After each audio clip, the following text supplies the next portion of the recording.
রাতের বেলা এই সব প্রাণী বের হয়। নবী সাল্লাল্লাহু আলাইহি ওয়াসাল্লাম বলেছেন, অতএব আপনাদের বাচ্চা যারা আছে এদেরকে সন্ধ্যাবেলায় বাইরে ছেড়ে দিবেন না।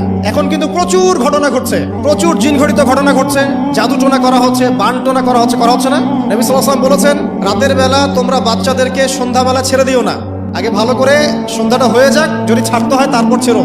তারপর রাতের রাত যখন গভীর হবে তখন তোমরা এলোপাথালি ঘোরাফেরা করো না, রাস্তাঘাটে বনে জঙ্গলে ঘোরাফেরা করো না। কারণ এই সময় এমন কিছু মাখলুককে আল্লাহ পাক ছেড়ে দেন যাদেরকে তোমরা দেখো না। এখন সায়েন্সের যুগ তো, মানুষ মনে করে এগুলোর কোনো ভিত্তি নাই মনে হয়। কোরআন বলছে জাদু সত্য, কোরআন বলছে জাদু সত্য। কোন সূরা? সূরা বাকারা আয়াত নাম্বার 101, 102 পড়ে দেখেন। ওয়াত্তাবিউ মা তাতলু শায়াতিন আলা মুলকি সুলাইমান, এই আয়াতটা পড়েন, বিশাল একটা আয়াত আছে। ওয়া মা কাফারা সুলাইমান ওয়ালাকিন্না শায়াতিন কাফারু ইউআল্লিমুনা আন-নাস সিহর। এই সিহর দিয়ে কি হতো? মা ইউফাররিকুনা বিহি বাইনাল মারই ওয়া যাওজি। সুলাইমান আলাইহিস সালামের সময় এই জাদুবিদ্যার প্রচলন ছড়িয়ে পড়ে। এই জাদু মানুষ শিখে কি করছিল? নারী পুরুষের মাঝখানে, স্বামী স্ত্রীর মাঝখানে বিভেদ সৃষ্টি করছিল। এখন দেখেন না, পরিবারের স্বামী স্ত্রীর বন্ধন ভেঙে যায় না, কেউ কাউকে দেখতে পারে না, এমন হচ্ছে না?